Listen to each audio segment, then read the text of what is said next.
Hello everyone, कैसे हो आप सभी लोग। I hope you are doing great. आज हम हमारे CMA-DD का chapter number 3 which is signing and certification, ये वाला चैप्टर शुरू करने जा रहे हैं। तो बिना किसी देरी के लेट्स स्टार्ट। तो सबसे पहले ये इंट्रोडक्शन में क्या कहता है सुनिए। चैप्टर का नाम ही देखिए, क्या है, साइनिंग एंड सर्टिफिकेशन। क्या है, साइनिंग एंड सर्टिफिकेशन। तो इंट्रोडक्शन में क्या होगा, ये जो हमारे फॉर्म्स होते हैं कंपनीज एक्ट के हिसाब से, डॉक्यूमेंट्स होते हैं,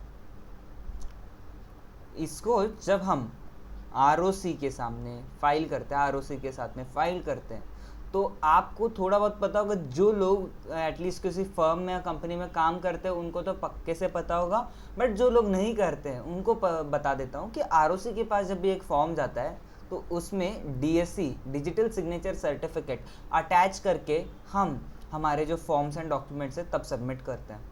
बट कुछ फॉर्म्स और डॉक्यूमेंट्स होते हैं जिसके साथ में साइनिंग करता है कंपनी का एम्प्लॉय यानी डायरेक्टर या authorise personal, company secretary, but उसके साथ में एडिशनली उसका certification is also required in certain cases. तो ये सर्टिफिकेशन कौन देगा, चीज़ें चेक करके ये देगा PCS, जिसको बोलते हैं, क्या बोलते हैं हम, प्रैक्टिसिंग कंपनी सेक्रेटरी, PCS देगा। That is basically signing and certification. इसको ही हम बहुत डिटेल में जाके इस चैप्टर में समझेंगे। तो देखिए इधर यही लिखा है इन्होंने कि कंपनीज एक्ट के जो फॉर्म्स होते हैं वो इवेंट बेस्ड हो सकते हैं या एनुअल हो सकते हैं। कोई इवेंट हुआ, जैसे कि फॉर एग्जांपल मैंने ऑडिटर अपॉइंट किया तो ही मुझे EDT1 फाइल करना पड़ेगा। बट भले ही मैं ऑडिटर अपॉइंट करूँ ना करूँ, मैं कुछ भी करूँ ना करूँ, I have to file MGT7 which is annual return. हर साल मुझे करना ही पड़ेगा, पास 6 हर हाफ ईयर में मुझे करना ही पड़ेगा, समझे। तो क्या बोलता है ये, hence all the e forms are required to be authenticated by authorised signatories of company filing the same using digital signatures.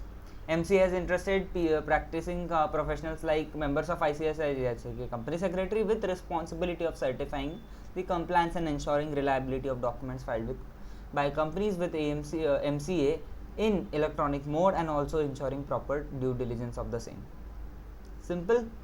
Now ये दो पैराग्राफ्स में इतना ही बोलता है कि whenever a professional is certifying or verifying an e-form which is going to be submitted to ROC, ऐसे case में उसने इंश्योर करना है कि सारी चीज़ें परफेक्ट हो। मतलब जो भी चीज़ों को स्कैन कर रहा है वो, या फिर कोई भी डॉक्यूमेंट का करेक्टनेस देख रहा है, वो अच्छे से चेक करे। क्योंकि अगर ऐसा नहीं करेगा तो देखो जाएगा रजिस्ट्रार के पास में गलत डॉक्यूमेंट, MCA के रिकॉर्ड्स में गलत जाएगा, जिसकी वजह से लॉस तो हो रहा है अपनी गवर्नमेंट का। तो ऐसे केसेस में पनिशमेंट तो बनती है, ये किस पे आएगी, जो सर्टिफाई करके दे रहा है PCS। अगर आप फॉल्स सर्टिफिकेट दोगे या मटेरियल इन्फॉर्मेशन देना ओमिट करोगे तो आपको कंपनीज एक्ट के हिसाब से पनिशमेंट मिलेगी, एज वेल एज ICSI का जो कोड ऑफ कंडक्ट होता है इसके अंदर भी आप धरे जाओगे। व्हाट इज प्री सर्टिफिकेशन, देखो सर्टिफिकेशन बोलो प्री सर्टिफिकेशन बोलो एक ही चीज़ है। नाउ कुछ होता है पोस्ट सर्टिफिकेशन, एक होता है प्री सर्टिफिकेशन, एक होता है पोस्ट सर्टिफिकेशन। पोस्ट सर्टिफिकेशन मतलब कोई चीज़ करने के बाद उसका सर्टिफिकेट लेना, और प्री सर्टिफिकेशन मतलब कुछ करने के पहले। तो जब मैं फॉर्म फाइल करूंगा उसके पहले मैं सर्टिफिकेशन ले रहा हूँ किसी PCS से, देन ही मैं फॉर्म फाइल कर रहा हूँ, दैट इज प्री सर्टिफिकेशन। और ऑब्वियसली लॉजिकल क्या है प्री सर्टिफिकेशन, क्या बोलता है कैम्ब्रिज डिक्शनरी बोलता है सर्टिफिकेशन माने तो क्या, process of earning an official document और the act of providing an official document as a proof that something has happened और डन। मतलब बहुत सिंपल है कि मैंने कोई चीज़ की है, उसका प्रूफ इज़ दैट सर्टिफिकेट। अगर मैं किसी को कोई चीज़ करने का सर्टिफिकेट दे दूँ, मैंने ये बिल्डिंग बनाई है, ये बिल्डिंग मैंने बनाई है, इसका सर्टिफिकेट मुझे गवर्नमेंट ने दे दिया है, तो मेरे पास ये प्रूफ है कि देखो ये बिल्डिंग मैंने बनाई है। सिंपल। ऑर्डिनरी पार्लेंस जनरली मतलब क्या होता है इसका, authentification of document by independent professional. इसको थोड़ा सा बस हाईलाइट कर लीजिए अपने नोट्स में, ताकि एक सिंपल लैंग्वेज में आपको याद रहे कि क्या होता है। इंडिया में certified documents are essential part of filing with various regulators. Companies act में बहुत से फॉर्म्स में प्री सर्टिफिकेशन रिक्वायर्ड है, बट सारे फॉर्म्स में प्री सर्टिफिकेशन रिक्वायर्ड नहीं है। ओके, प्री सर्टिफिकेशन का एक अच्छा सा डेफिनेशन है, ये इंपॉर्टेंट है, ध्यान दीजिए।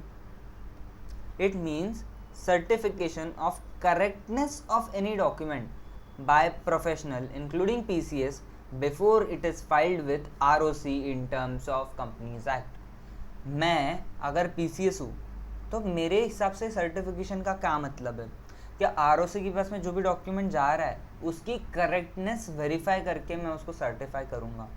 तो जस्ट एक आपके नॉलेज के लिए मैं एक चीज़ बताता हूँ, जस्ट आपके एक नॉलेज के लिए। ये देखिए, ये मान लो ये है ई फॉर्म है, जो मान वेब बेस्ड फॉर्म है, ई फॉर्म है, ऐसा कोई तो एक फॉर्म है, तो ई फॉर्म मान लीजिए। अब मैं इसको बोलता हूँ ये पास 6 से पूरा फॉर्म भरने के बाद में मान लो ये सेकेंड पेज है, सेकेंड पेज तक फॉर्म भर गया। यहाँ पे एक आता है DSC बॉक्स, यहाँ पे director, company secretary, MD etcetera etcetera option होते हैं, और दूसरा यहाँ पे आता है PCS का, जो कि होता है सर्टिफिकेशन के लिए। ये होता है ऑथराइज सिग्नेटरी और ये सर्टिफिकेशन। तो PCS अलग से कोई डॉक्यूमेंट इशू नहीं करता है कंपनीज एक्ट के सर्टिफिकेशन के केस में, वो बस अपना DSC अटैच करके दे देता है कि भाई ये जो कंपनी ने इंफॉर्मेशन भरी है वो करेक्ट है। समझे या नहीं? हाँ सर समझ गए। वो बस अपना एक PCS का अपना जो क्या होता है ना, वो डोंगल टाइप होता है, वो DSC अटैच करके दे देता है। That's it yes. तो सर वो ऐसे ही दे देता है? नहीं। अगर मैं अपनी कंपनी का एग्जाम्पल दूँ तो सुनिए, मैंने पास 6 बना दिया है, मेरे डायरेक्टर का DSC डाल दिया है, अभी ये डॉक्यूमेंट मैंने अपने PCS को भेज दिया है सर्टिफिकेशन के लिए। PCS इसकी बेसिस पे मैंने जो भी फिगर्स डाले हैं मेरे से सपोर्टिंग मांगेगा, ये सब चीज़ों का बोलेगा ये चीज़ ये मुझे दे दो। वो उससे चेक करेगा कि मैंने जो फॉर्म भरा है उसमें फिगर्स दिए है और जो मैंने उसको सपोर्टिंग दिया है वो फिगर्स मैच कर रहे हैं कि नहीं। अगर हम करेंगे तो वो फॉर्म आगे भरने को मुझे सर्टिफाई करके देगा कि बोल दें हम फॉर्म भर देते हैं या फिर आप फॉर्म भरो, अदरवाइज वो नहीं करेगा। सिंपल। तो प्री सर्टिफिकेशन क्या है? It is self regulation of companies. क्या है सेल्फ रेगुलेशन? मतलब देखो, मैं फॉर्म भरूंगा और उसके बाद में जाके गवर्नमेंट कभी तो सालों में एक बार वो चीज़ चेक करेगा, वर्सेस मैं अभी फॉर्म बना रहा हूँ, एक बंदा है PCS उसको पैसा दे रहा हूँ, वो अभी चेक करके दे रहा है। डिफरेंस है भाई, मेकर चेकर है। Reduce involvement of government machinery, that is ROC का काम कम हो रहा है, इससे इस कम हो रहा है। अगर गड़बड़ मिली तो कौन पकड़ा जाएगा? अपना PCS भैया।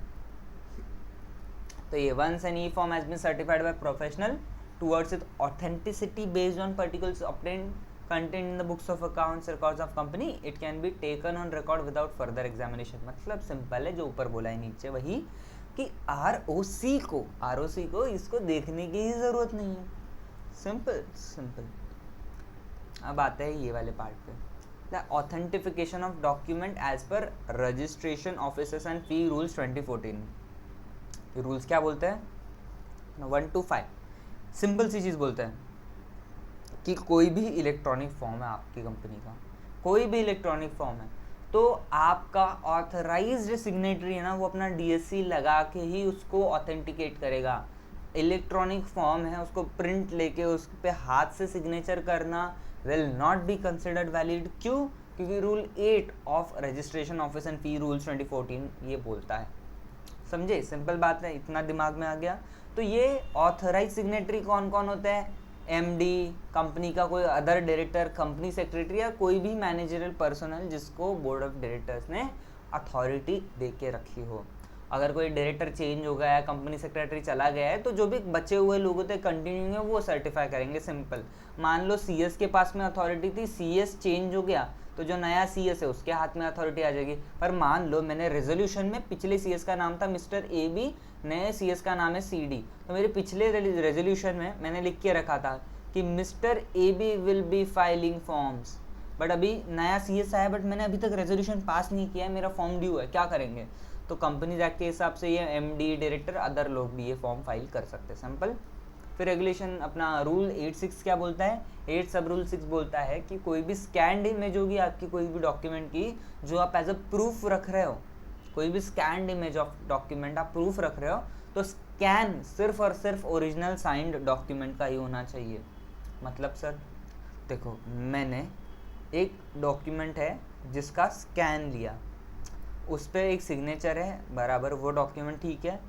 अब मेरे को ना ओरिजिनल डॉक्यूमेंट नहीं मिल रहा है, पर मेरे पास ना स्कैन्ड वर्जन का प्रिंट है, क्या मैं उस स्कैन का भी स्कैन लेके रख दूँ और उसको वैलिड बोल दूँ तो चलेगा क्या?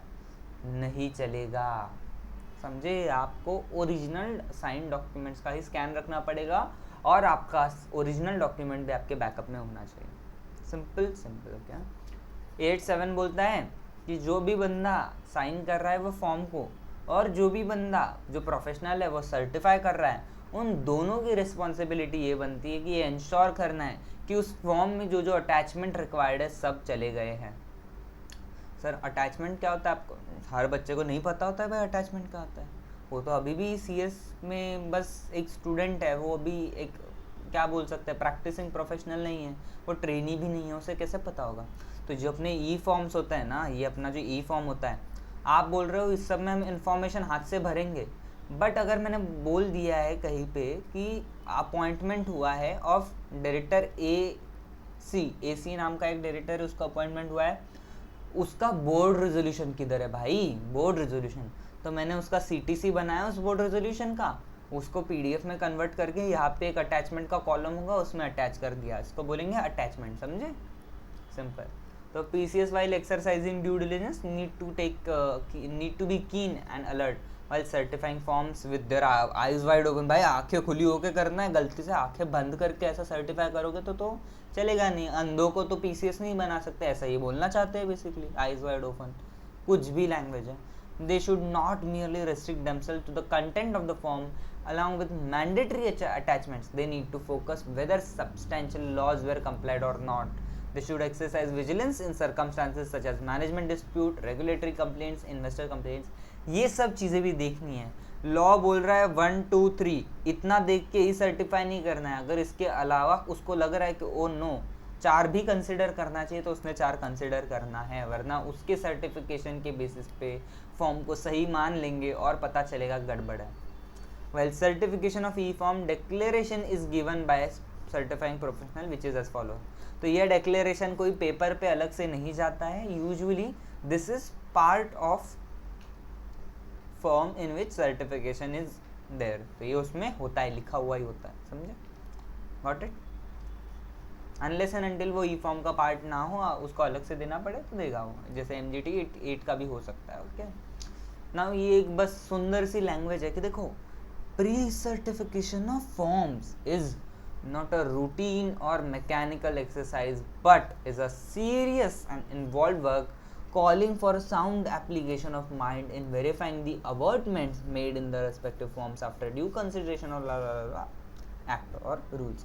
क्या बोल रहे हैं? देखो प्री सर्टिफिकेशन जो है, मैं अपना DSC लगा के बोल रहा हूँ तेरा फॉर्म ठीक है, इज नॉट अ रूटीन, मतलब ऐसा रूटीन मैकेनिकल एक्सरसाइज नहीं है। मैकेनिकल और रूटीन का मतलब है विदाउट एप्लीकेशन ऑफ माइंड, दिमाग ना लगा के जो काम कर सकता है। जैसे कि डेटा एंट्री, मेरे पास एक बड़ा सा हैंड रिटन प्रिंट है, लोगों ने एप्लीकेशन फॉर्म दिए, मैं एक्सेल में और डेटा ऐसे भर रहा हूँ, that is a mechanical exercise, मैं दिमाग नहीं लगा रहा हूँ। बट जब आप किसी फॉर्म को सर्टिफाई कर रहे हो, आपके पास इंफॉर्मेशन आई है, उसके बेसिस पे आप सर्टिफाई कर रहे हो, चेक करके कि सब सही है, it is not mechanical, it involve sound application of mind. देखो अब ये question exam point of view से इंपॉर्टेंट है। क्या बोलता है ये? Importance of pre certification. 4 चीज़ें है भाई, देखो 4 चीज़ें क्या है। सबसे पहला, एंश्योर करेक्टनेस। अगर आप किसी फॉर्म को सर्टिफाई करते हो तो it has meaning behind it कि वो करेक्ट है। जो अपना ROC है वो चेक नहीं करेगा। प्री एम्प्टिव स्टेप मतलब ये क्या है? प्री एम्प्टिव चेक है, मतलब पूरा फॉर्म आगे बढ़ने से पहले, फाइनल होने से पहले, this is a pre emptive check, filing के पहले। गुड गवर्नेंस में हेल्प करता है। सेल्फ रेगुलेशन जो हमने ऊपर पढ़ा, गवर्नमेंट चाहते हैं कि सेल्फ रेगुलेशन हो, कंपनी खुद का ही खुद बोल रही है चेक करके कि सब सही है, कैसे खुद ही अपॉइंट कर रही है PCS को चेक करने के लिए। Professional check the correctness of particular stated in prescribed form after due consideration of provisions of the act and rules. He also ensures particulars stated in the form are in agreement with books and records of company, and if he notices defects and finds that information provided in the form is incomplete और डिफेक्टिवली, तो उस case में क्या करता है, वो advice देता है या गाइडेंस देता है कि उसको सही कैसे किया जाए। प्रीएम्प्टिव स्टेप, प्री सर्टिफिकेशन क्या है, कि प्रीएम्प्टिव चेक है। क्या है, प्रीएम्प्टिव चेक है, जिससे क्या होगा, ensuring the particulars of the form written are as per books and records of company and are true and correct. This would mean that ROC can rely on the certification of PCS and may take document on record without further examination. Same चीज यही बोली है, क्या बोलेगा, disclosure of information to share holder is a critical requirement. अब जब ये share holder के पास में जा रहा है और it is certified by the PCS, then this is adding good governance, because share holder को और विश्वास है इन फाइनेंशियल्स पे, इन फॉर्म्स पे, क्योंकि दिस इज सर्टिफाइड। देखो ना, आपके पास मान लो फॉर एग्जांपल, एक छोटा सा एग्जांपल देता हूँ, आप मान लो एक दुकान चलाते हो, जैसे आपने पॉन स्टार्स करके एक शो होता था हिस्ट्री टीवी 18 पे, इस पे कोई तो भी एक रेयर आइटम लेके आते थे। जैसे फॉर एग्जांपल मैं आपको क्या दिखा सकता हूँ, एक कंघी है मेरे पास में, मैं बोलूँगा ये कंघी महात्मा गांधी यूज़ करते थे उनके ज़माने में। तो अगर मैं बोलूँ ये कंघी महात्मा गांधी यूज़ करते थे फॉर एग्जांपल, तो आपका पहला सवाल होगा उनके सर पे बाल नहीं थे, ये कंघी यूज़ कैसे करेंगे, तो उसको इग्नोर करो। मान लो उनके बाल थे और वो यूज़ करते थे, मैंने ये क्लेम किया है। Now who will check this and confirm कि whether this was actually used by them. मैं आपकी दुकान पे ये बेचने आया हूँ, आप कैसे मानोगे, आप बोलोगे पागल है छोड़ दो। तो लेकिन अगर मैं इसके पास में किसी बहुत बड़ी एजेंसी के पास से सर्टिफिकेट लेके आया हूँ कि एक्चुअली दिस इज द कंघी यूज्ड बाय महात्मा गांधी, तो फिर आप ये बोलोगे हाँ यार मैं ये खरीद लूँगा अगर मुझे अच्छे प्राइस पे मिला है। मान लो आप ये इसको आगे 1 लाख रुपए में बेच पाओगे और मैं आपको 25,000 बोल रहा हूँ इसके, आप इस कंघी के 25,000 दोगे, क्यों, बिकॉज इट इज़ सर्टिफाइड। तो फॉर्म भी अगर सर्टिफाइड होगा तो फिर आप उस पर ज़्यादा रिलाई कर सकते हो, ट्रस्ट कर सकते हो। नॉट जस्ट एक फॉर्म जिसको सर्टिफाई नहीं किया है, that is basically just a claim कि ये हमारी इंफॉर्मेशन है और ये सही है। सर्टिफाइड होना मतलब it is a claim backed by proof, समझे। नाउ सेल्फ रेगुलेशन ये अभी हमने ऊपर पढ़ा था, तो I hope it is not required.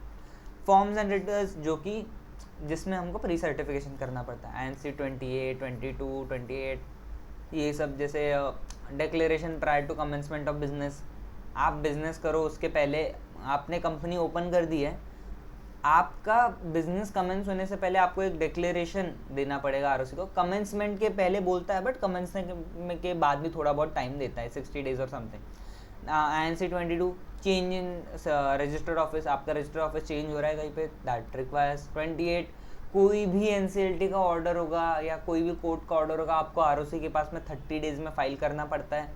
तो it also requires, what requires, क्या क्या क्या क्या सर आप क्या बोल रहे थे सर, हमारा ध्यान ही नहीं था। अरे इट रिक्वायर्स सर्टिफिकेशन। जो चैप्टर पढ़ रहे हैं मैं कब से रिपीट कर रहा हूँ, ध्यान दो भाई। एक बार ये पूरी फॉर्म की लिस्ट पढ़ लेना आप, और इनको अगर आप याद करोगे, इन फॉर्म्स को अगर आप याद करोगे तो बहुत अच्छा काम हो जाएगा। क्वेश्चन आ सकता है एग्जाम में, जैसे कि रैंडमली मैं पूछता हूँ, तो एक केस स्टडी दी है, ABC है कंपनी, उसके अंदर मिस्टर BKC अपॉइंट हुआ है, जो कि है डायरेक्टर अपॉइंट हुआ है। उसके लिए हम फॉर्म DR-12 फाइल कर रहे हैं। Now the CEO of company comes to you, क्यों, वो जानना चाहता है मेरे दोस्त, क्या इस फॉर्म में मुझे सर्टिफिकेशन चाहिए या नहीं। प्रैक्टिकली देखोगे तो ये बहुत ही चंपू क्वेश्चन है, क्योंकि फॉर्म के अंदर ही वो टैब होगा, ऐसा नहीं होगा कि वो सर्टिफिकेशन आपको सोच के देखना पड़ेगा, फॉर्म के अंदर ही होगा। बट एग्जाम में पूछ लेंगे तो आपको पता होना चाहिए, यस सर DR-12 में होता है सर्टिफिकेशन। देखा, सिंपल सा क्वेश्चन है, सिंपल सा आंसर है, बट लाइफ हमारी कॉम्प्लिकेट हो सकती है। अब डिक्लेरेशन अंडर कंपनीज एक्ट, कुछ डिक्लेरेशन है जो कि अंडर कंपनीज एक्ट है, कुछ अटेस्टेशन है, सर्टिफिकेशन है जो कि कंपनीज एक्ट के हिसाब से। तो क्या बोलता है, देखो जो हमारा सेक्शन 7 है, रूल 14 है जो कि इनकॉर्पोरेशन रूल्स का है, वो बोलता है to make declaration that all requirements of Company Act 2013 and rules made thereunder are complied. इसमें क्या बोलना चाहता है बेसिकली ये कि हमारा इनकॉर्पोरेशन कर रहे हैं हम कंपनी का, तो हमने कंपनीज एक्ट के सारे रिक्वायरमेंट्स वगैरह वगैरह वगैरह को हमने क्या किया है, टिक टिक टिक किया है, कंप्लाई किया है। इन सब के रिलेटेड हमको पीसीएस से क्या चाहिए, सर्टिफिकेशन। फिर सेकंड वाला बोलता है सेक्शन 8 के हिसाब से। सेक्शन 8 किस चीज़ का है, बताओ बताओ बताओ। सेक्शन 8 कंपनी का है, बट उसको ही हम बोल सकते हैं चैरिटेबल ऑर्गेनाइजेशन, यानी कि एनजीओ जैसे मेरे दोस्त, बीइंग ह्यूमन, ह्यूमन ओ ह्यूमनिया। तो ये बोलता है पीसीएस इसमें क्या सर्टिफाई करेंगे, जो ड्राफ्ट एमओए एओए बनाए ना वो section 8 of companies act rules made thereunder के हिसाब से, और बाकी जो भी कंपनीज एक्ट का कंप्लायंस है, सेक्शन 8 का कंप्लायंस है, वो इन्होंने किया है। तो बेसिकली क्या बोल रहा है, इनकॉर्पोरेशन के टाइम पे नॉर्मल कंपनी ने सब कुछ किया है, सेक्शन 8 कंपनी ने एमओए एओए किया है, उसके अलावा सेक्शन 8 के जो कंप्लायंसेस है वो भी कर लिया है। ये कौन बोल रहा है, पीसीएस बोल रहा है। ओके, इसके नीचे ना ये सेक्शंस देके रखे हैं, रूल और सेक्शन। ओके, आप वो देख लेना। पास 6 जो मैंने आपको बताया था, पास 6 एग्जाम्पल दिया था, क्या बोलता है 60 days from end of half year, हर आधे साल में। 6 ईयर्स हो गए, 6 ईयर्स हुए नहीं, 6 क्या हुए, मंथ्स हुए। तो हर आधे आधे साल में, विच इज़ फाइनेंशियल ईयर, मतलब अगर मान लो 31 मार्च है, 31 मार्च है, एज ऑन 31 मार्च का जो भी फॉर्म होगा, मेरे पास टाइम है कब तक का, 60 डेज, एज इन 31 मई नहीं 30th मई तक का मेरे पास टाइम है टू फाइल द फॉर्म। पास 6 इसमें क्या होगा, मैं कंपनी के डायरेक्टर का सिग्नेचर लगा दूंगा, सीएस का सिग्नेचर लगा दूंगा, इन दोनों में से किसी का, लेकिन पीसीएस का भी सिग्नेचर तो लगेगा ना। फिर शेयर कैपिटल एंड डिबेंचर में एक बायबैक का होता है, बायबैक ऑफ सिक्योरिटीज, वो एज पर द प्रोविजंस हुआ है, इसका एक सर्टिफिकेशन लगता है in case you do buyback. तो जो हमने पढ़ा था एक इंटरवल्स पे होते हैं और इवेंट बेस्ड है, तो ये इवेंट बेस्ड है और ये पीरियोडिक है, वो आपको जस्ट बता रहा हूँ। Appointment and remuneration of manager person rules क्या बोलता है, सेक्रेटरियल ऑडिट। देखो ये जो टॉपिक्स है, ये जो सेक्रेटरियल ऑडिट, एनुअल रिटर्न, ये आगे के चैप्टर्स में सेक्रेटरियल ऑडिट पूरा हमको पढ़ना है, पूरा एक सेपरेट चैप्टर होगा। एनुअल रिटर्न इस चैप्टर में पूरा सेक्शन 92 हमको कुरेद के एकदम अपने गले के अंदर डालना है ताकि हमको पूरा याद रहे। सेक्रेटरियल ऑडिट की लिमिट क्या है, सिंपल है, 50 CR और 200 CR और लिस्टेड एंटिटी। अगर कोई अनलिस्टेड एंटिटी है, उसका paid up share capital 50 CR है या फिर उसका टर्नओवर 250 CR है, 50 और 250, 50 और 250, 250 CR और मोर है, तो हमको सेक्रेटरियल ऑडिटर को अपॉइंट करना है, जो कि सेक्रेटरियल ऑडिट रिपोर्ट हमको देगा।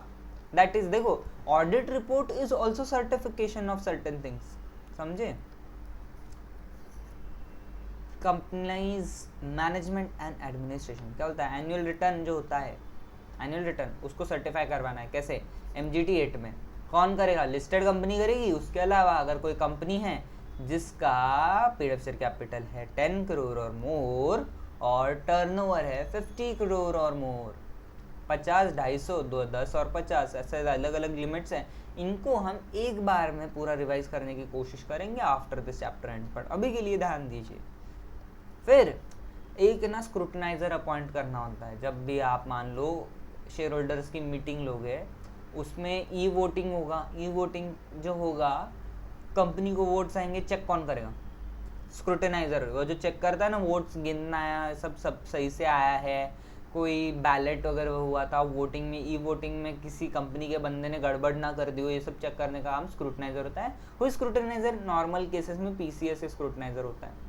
तो हर लिस्टेड कंपनी या कंपनी जिसके 1000 से ज़्यादा, 1000 मिनिमम शेयर होल्डर्स है, ऐसी कंपनी को एक स्क्रूटनाइजर अपॉइंट करना है फॉर ई वोटिंग प्रोसेस, समझे। मैं सेकेंड, तो अभी सेबी रेगुलेशंस के हिसाब से कहाँ प्री सर्टिफिकेशन होता है। अभी हमने कंपनीज एक्ट देख लिया, सेबी रेगुलेशंस क्या बोलते हैं? सबसे पहले एलओडीआर का रेगुलेशन 40 सब रेगुलेशन 9 क्या बोलता है?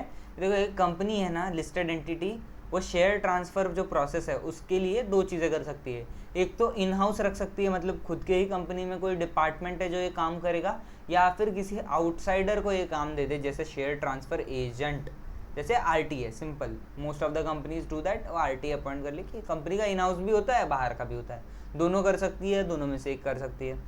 बट अब सुनो, बोल रहा है अभी ये जो चीज़ है ना, शेयर ट्रांसफ़र हो रहा है, तो ये हो रहा है टाइम पे। यानी सुनो, all certificate related to share transfer have been issued with in 30 days from date of lodgement of transfer, sub division, consolidation, renewal, exchange, endorsement of calls, allotment of money. ये सब हो रहा है, इसकी रिलेटेड एक थर्ड सर्टिफिकेट आना चाहिए कि सारे सर्टिफिकेट टाइम पे हो गए। वो सर्टिफिकेट कब आना चाहिए?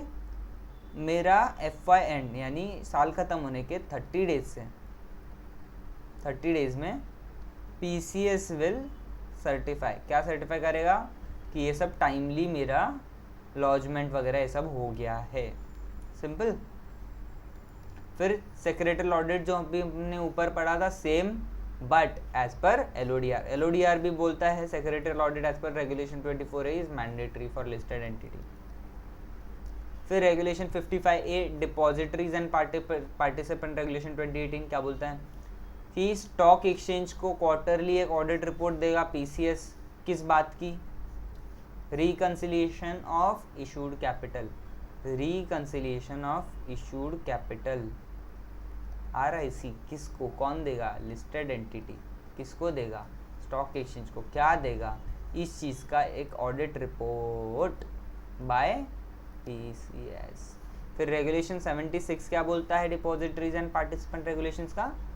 ये एक सर्टिफिकेशन होगा with respect to reconciliation of share capital audit report. That's it. इन्होंने भी ज़्यादा डिटेल्स नहीं दिए, हम भी नहीं देखेंगे। Now other certifications, this might be asked in exam. Might बहुत कम चांसेस है, बट माइट में है तो आप सिर्फ एक बार, मैं बोलता हूँ, आप खुद से पढ़ लीजिए, कुछ ज़्यादा कॉम्प्लिकेटेड नहीं है। देखो सर्टिफिकेट, ये सेबी रेगुलेशंस का है अदर वाला मेनली, तो सेबी रेगुलेशन जैसे certificate regarding compliance of conduct conditions of corporate governance, certificate under schedule V pertaining to director disqualification, ऐसे कुछ से। देखो सेबी सर्कुलर है, फिर सेबी का इन्वेस्टमेंट एडवाइजर है, इसके अंदर अलग अलग रेगुलेशंस के हिसाब से अलग अलग सर्टिफिकेशन ये कुछ बोलता है। You just go through it.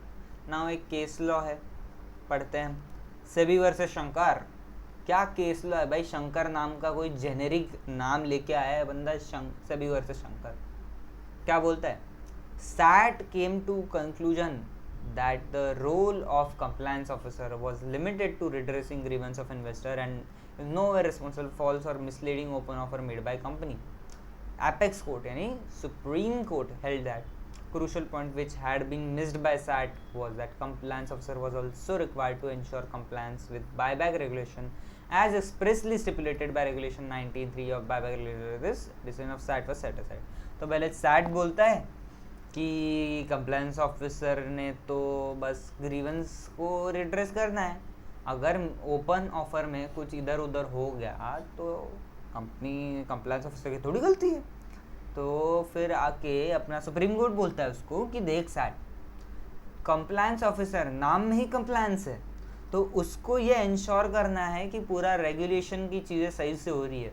तो इधर से भी मार खाएगा, उधर से भी मार खाएगा भाई कंप्लायंस ऑफिसर। बस इतना बोलना चाहता है। तो अगर क्वेश्चन आए एग्जाम में कि क्या कंप्लायंस ऑफिसर की responsibility is limited to redressing grievance of investor in case अगर ओपन ऑफर में कुछ मिसलीडिंग चीज़ें गई हो बायबैक के केस में? नहीं। ओके, तो इसके शॉर्ट समरी क्या होगा? बायबैक हुआ है, फिर misleading open offer, open offer, CEO compliance officer responsible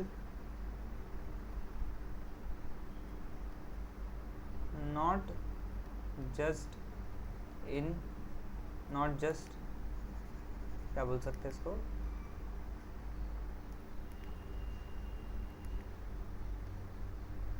not limited to investor grievance redressal. Simple, ये हो गई समरी। सेबी वर्सेस शंकर की हेडिंग डाल दो, हो गई। अब एलएलपी एक्ट के हिसाब से कुछ फॉर्म्स होते हैं, जैसे फॉर्म 3, 4, 11, 15। क्या 3 क्या बोलता है? Information with respect to LLP agreement, LLP A. Form 4 क्या बोलता है? In case of change in designated partner, change in DP और पी पार्टनर्स ऑफ एलएलपी। अगर जैसा अपना DIR 12 होता है, वैसे form 4 of LLP, 11 annual return और 15 रजिस्टर्ड ऑफिस शिफ्ट। ये फॉर्म्स आपको याद करने हैं, एग्जाम में पूछे जाते हैं। LLP act is important. Now this preparation before certification, एक मैंने कुछ नोट्स बनाया, उसमें से ही देख लेते हैं, because this is very generic topic. मैंने उसमें और थोड़ा सा अपने हिसाब से लैंग्वेज मॉडिफाई किया।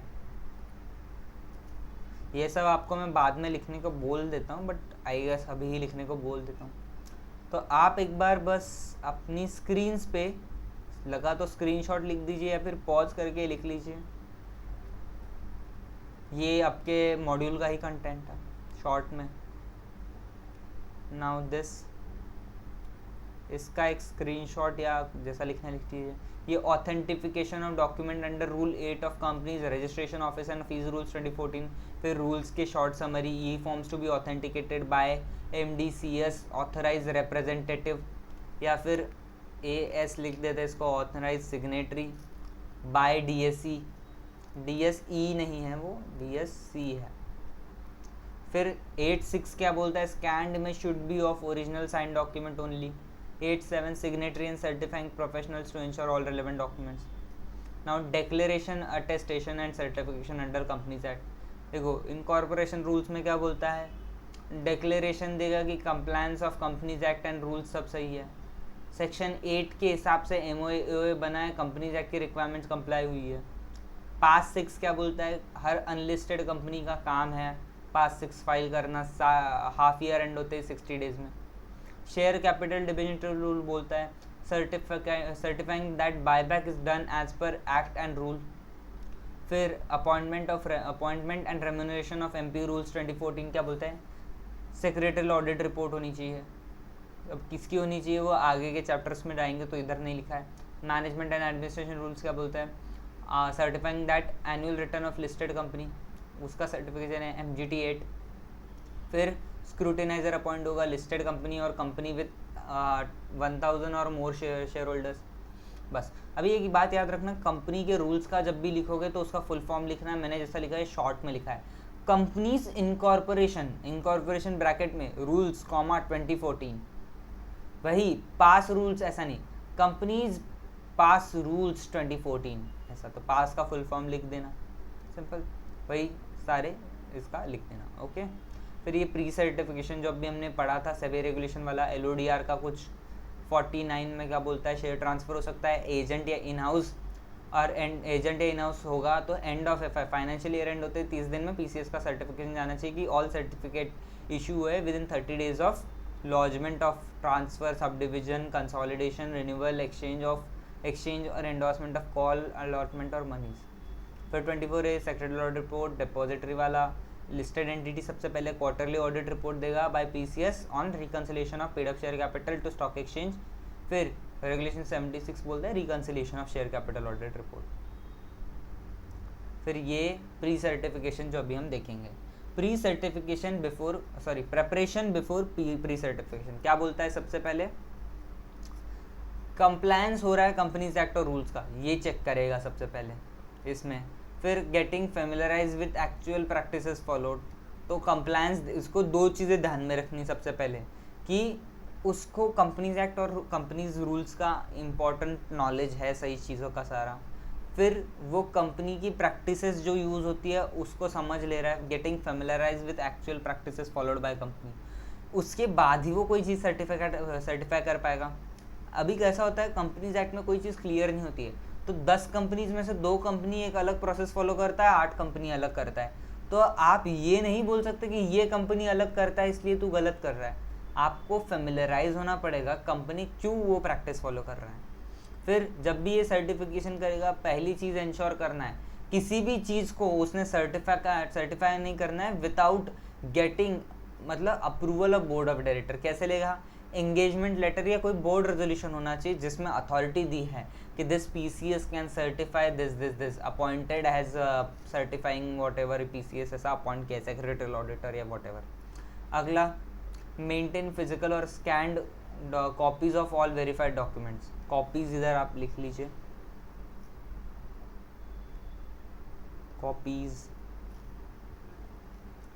फिर इंश्योर सारे documents are legible and visible. Legible मतलब रीडेबल एंड विजिबल मतलब जो दिख रहा है।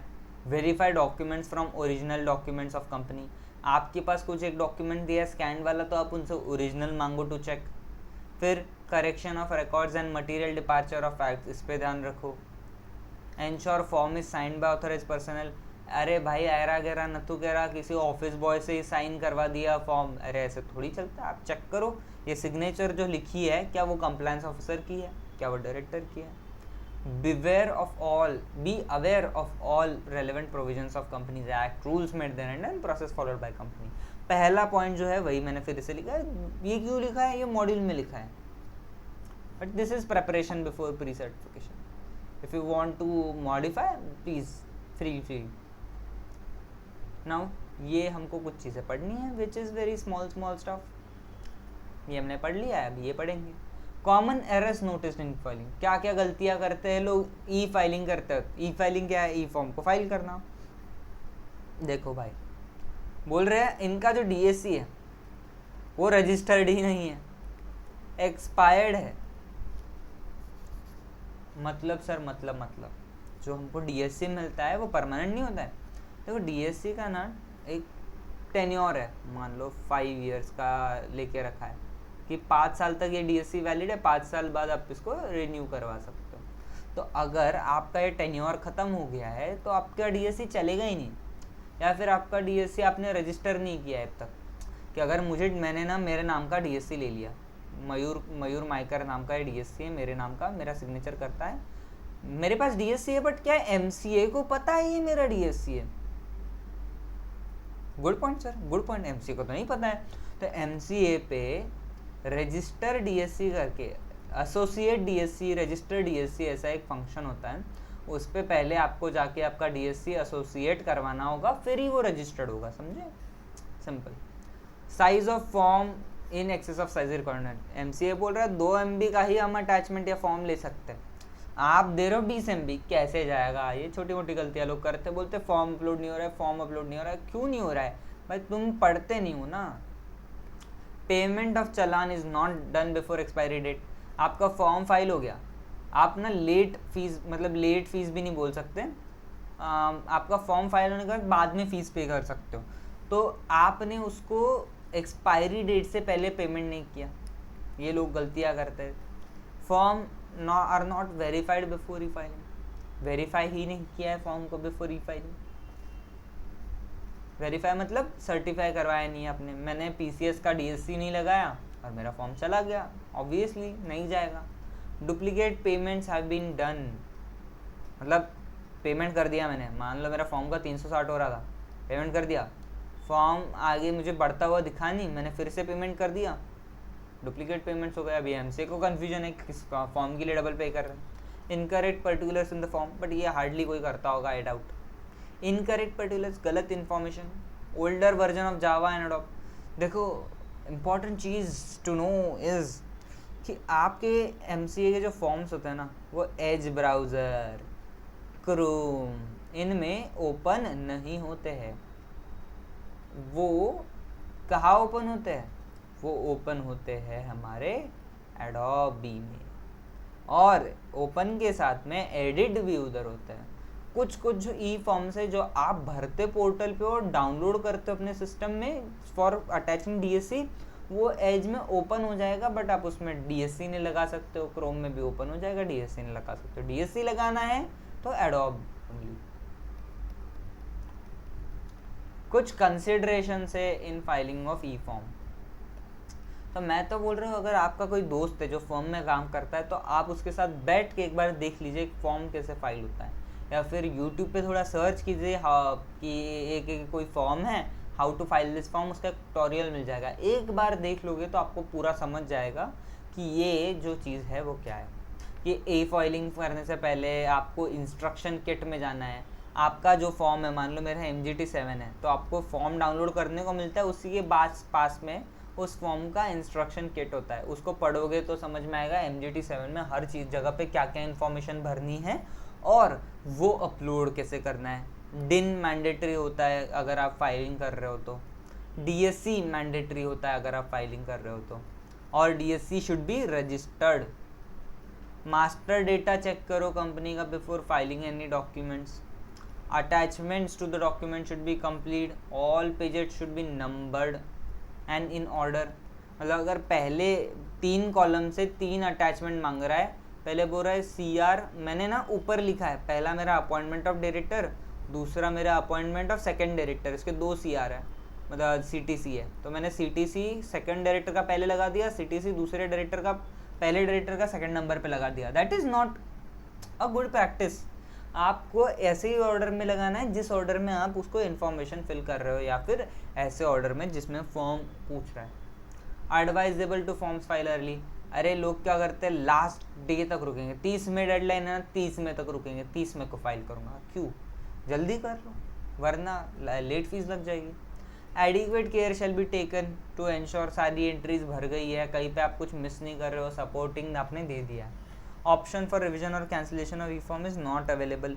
एक बार अगर आपका फॉर्म फाइल हो गया, पेमेंट हो गई तो बस चला गया, आप उसको चेंज नहीं कर सकते हो। पे लेटर ऑप्शन अगर सेलेक्ट किया है तो चालान की एक्सपायरी के पहले आप उसको पे कर दो।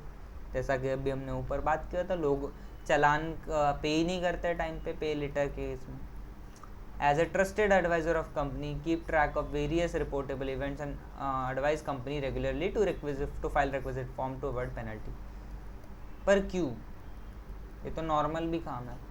Attach the required document duly scanned and converted into PDF with minimum sizes possible. जब भी आप कोई डॉक्यूमेंट उसमें अटैच कर रहे हो, अगर आपको पता है कि उस फॉर्म की फाइलिंग में लिमिट है कुछ, कि वो 10 MB के ऊपर फाइल नहीं होगा, तो आपका इंश्योर करना है आप अटैचमेंट की साइज़ रिड्यूस करके लगाओगे। देखो फॉर्म के अंदर ना pre fill, check, pre scrutiny ऐसा ऑप्शन होता है। तो अगर आप मान लो डायरेक्टर का डिन डाल दोगे ना, सिंस डिन रजिस्टर्ड होता है तो डिन डाल दोगे, डायरेक्टर का नाम कहाँ रहता है वगैरह बेसिक डिटेल्स अपने आप फिल हो जाती है। कंपनी का सिन डाल दोगे, कंपनी का एड्रेस वगैरह बेसिक चीज़ें अपने आप फिल हो जाती है। चेक करेगा कि कहीं पे कुछ, चेक ऑप्शन क्लिक करोगे तो आपके फॉर्म में पता चलेगा कोई आपने इन्फॉर्मेशन मिस तो नहीं कर दी। और प्री स्क्रूटनी, स्क्रूटनी के पहले मतलब जो DSC सब अटैच है वो सब प्री स्क्रूटनी करते हैं। Check the date of resolution and minutes book which authorizes director secretary before filing resolution. Resolution file करने से पहले देखो कि इन लोगों को जिनके हम सिग्नेचर लगा रहे हैं क्या वो ऑथराइज है। DSC यूज बाय डायरेक्टर वगैरह वगैरह वगैरह should be same as per authority delegation by board et cetera. अगर बोर्ड बोलता है कि सिग्नेटरी सिर्फ कंपनी सेक्रेटरी होना चाहिए तो कंपनी सेक्रेटरी ही होना चाहिए, सिंपल। फिर रजिस्टर ऑफ सर्टिफिकेशन, तो अलग अलग चीज़ों के लिए आप देखो, for the purpose of maintaining quality of attestation certification, जो PCS होता है उसने अपना एक रजिस्टर मेंटेन होना चाहिए। MGT 6-7 कितने लोगों के दिया है, किसका दिया है, सारे एंट्रीज उसके पास होनी चाहिए। MGT 8 और ऐसे ही बहुत सारे फॉर्म है अलग अलग एक्ट के। दिस कम्स इन एग्जाम की एक कंपनी सेक्रेटरी इन प्रैक्टिस ने कौन से रजिस्टर्स मेंटेन करने चाहिए फॉर सर्टिफिकेशन, ये आपको लिखना पड़ेगा। This is very basic but important and not so easy to remember. अब सेक्शन 92 ऑफ कंपनीज एक्ट क्या बोलता है? 92 subsection 2 read with section 11 subsection 1, इसको इग्नोर करना। ये इतना ही बोलता है कि अगर आप OPC या स्मॉल कंपनी हो तो आपको MGT 7 कैपिटल A ये वाला फॉर्म भरना है एनुअल रिटर्न का। अदर कंपनी हो तो आपको MGT 7 भरना है एनुअल रिटर्न का, सिंपल। एनुअल रिटर्न क्या होता है? अपनी कंपनी में साल भर में कंपनी ने क्या कांड किए सब एक फॉर्म में भर के डाल दो, दैट इज एनुअल रिटर्न। फिर सेक्शन 92 सबसेक्शन 2 सब रीड विद सब रूल 11 सब rule 2 of companies management and administration rules बोलता है ये रिटर्न जो होता है उसका सर्टिफिकेशन एक होता है, वो कौन करेगा? वो सर्टिफिकेशन MGT 8 में होता है, जैसा MGT 7 में एनुअल रिटर्न जाएगा, उसका सर्टिफिकेशन MGT 8 में जाएगा बाय PCS। पर सबको करना है ये सबको नहीं करना है। किसको करना है? लिस्टेड एंटिटी, लिस्टेड कंपनी को करना है, और कोई भी कंपनी जिसका paid up share capital 10 crore या उससे ज़्यादा हो और टर्नओवर जिसका 50 करोड़ या उससे ज़्यादा, उनको करना है। Simple simple. अब मेरे दोस्त ये सुनो, जब MGT 8 सर्टिफाई होगा, MGT 8 जब सर्टिफाई होगा, PCS क्या करेगा? PCS क्या क्या चेक करेगा? ये सब चीज़ें चेक करेगा। तो ये क्वेश्चन एग्जाम में आता है, ये भी भर भर के एग्जाम में आता है कि बोलता है ये कंपनी का ना paid up share capital 5 crore है, कंपनी का टर्नओवर 10 करोड़ है, बट कंपनी लिस्टेड है, तो क्या कंपनी को एनुअल रिटर्न का सर्टिफिकेशन करवाना मैंडेटरी है? बच्चा बोलता है नहीं, 10 करोड़ 50 करोड़ में है नहीं, हमको तो क्या है, जो सर्टिफिकेशन है नहीं करवाना है। उधर ही गया उसका मार्क्स 0। नहीं, लिस्टेड कंपनी। अब हमको ये पढ़ना है बस, और इतना चैप्टर खत्म। जागे रहो मेरे बच्चे, जागे रहो। एनुअल रिटर्न डिस्क्लोज क्या करता है? क्या करता है? जो भी फैक्ट्स है as at the close of financial year, as in 31 March of that year, जो भी इंफॉर्मेशन है वो करेक्ट और एडिक्वेट है, ये देखेगा अपना वाला भाई साहब। ये MGT 8 जो फॉर्म है ना, उसमें ये लैंग्वेज मिलेगी आपको। ये कौन देखेगा? PCS देखेगा। फिर और क्या देखेगा? कंपनी ने लॉ को कंप्लाई किया है। अब लॉ को कंप्लाई किया है, किस एस्पेक्ट में कंप्लाई किया है वो भी देखो। स्टेटस अंडर दिया, कंपनी प्राइवेट पब्लिक है। प्राइवेट कंपनी और पब्लिक कंपनी आपको पता है ना, प्राइवेट कंपनी 200 से ज़्यादा मेंबर नहीं हो सकते वगैरह। पता चला 201 member, oh my God, oh my God, 201 member हो गए, तो क्या ये कंपनी पब्लिक कंपनी हो गई? यस, बट वो तो बोल रही है कि MGT 7 में हम तो पब्लिक कंपनी नहीं है, हम तो प्राइवेट है। समझे? ये स्टेटस कौन चेक करेगा? PCS। ओके। फिर जो स्टैट्यूटरी रजिस्टर है वो मेंटेन हो रहे हैं, उसके अंदर एंट्रीज टाइमली हो रही है।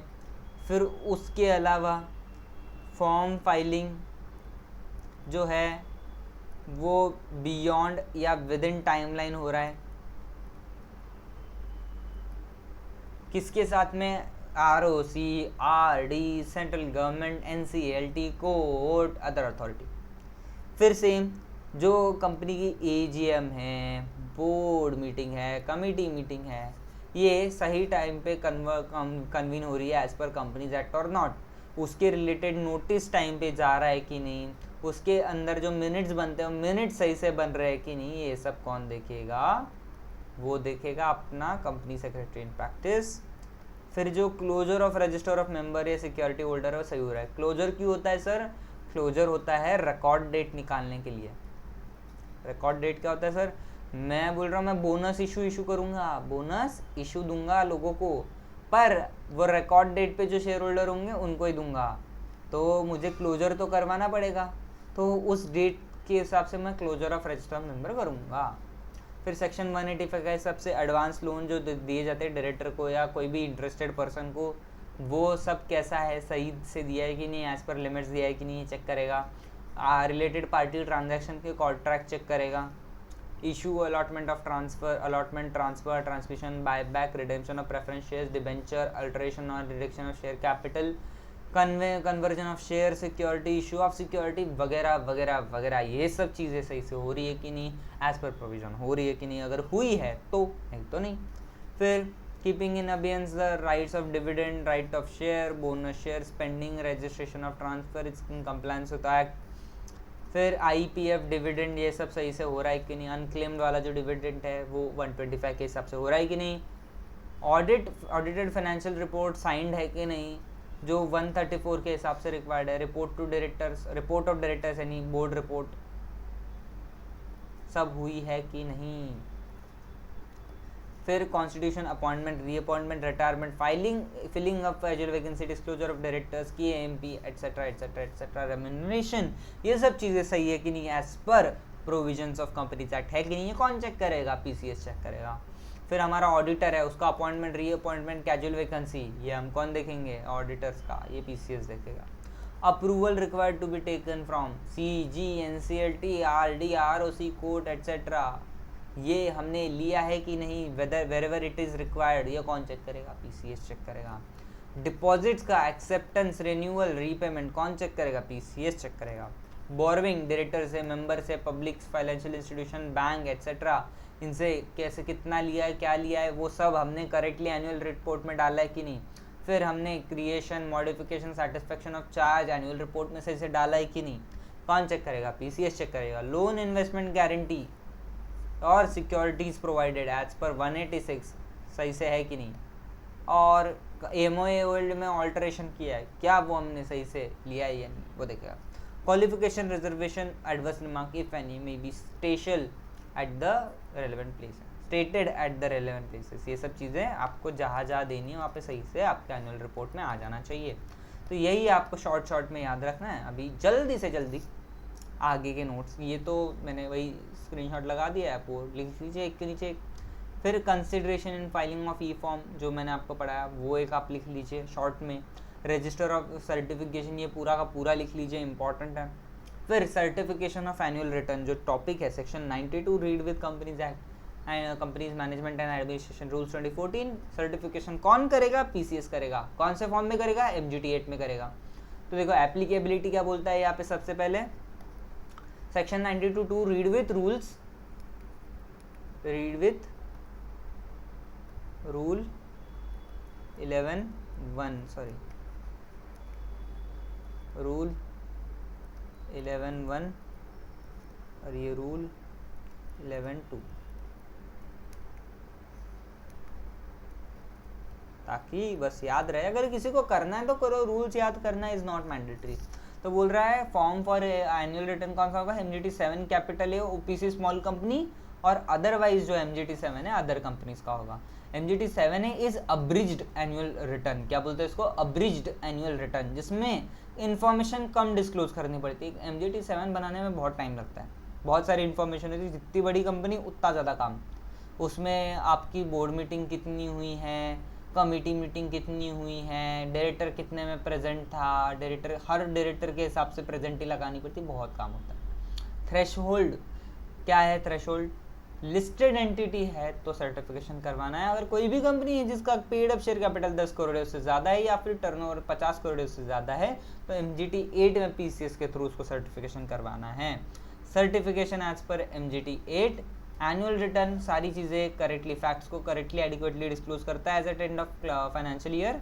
कंपनीज एक्ट और रूल्स कंप्लाई हो रहा है with respect to the below changes. Okay, तो ये मैंने ना थोड़ा सा शॉर्ट में लिखा है, तो आई थिंक ये अगर आप लिखोगे तो थोड़ा बेहतर रहेगा। इसका स्क्रीनशॉट निकाल लीजिए। ओके, आई होप आपको लेक्चर पसंद आया होगा, और आज के लिए बस इतना ही। आगे हम पढ़ने जा रहे हैं साइनिंग ऑफ एनुअल रिटर्न, बहुत छोटू सा चैप्टर है बट कुछ छोटू सा पार्ट है, बट आगे बहुत सारी चीज़ें जो हमको अच्छे से कवर करनी है, तो that is why we are putting a stop at this. So मिलते हैं अगले लेक्चर में, तब तक के लिए टेक केयर, बाय बाय, खुश रहो और मज़े में रहो मेरे दोस्त।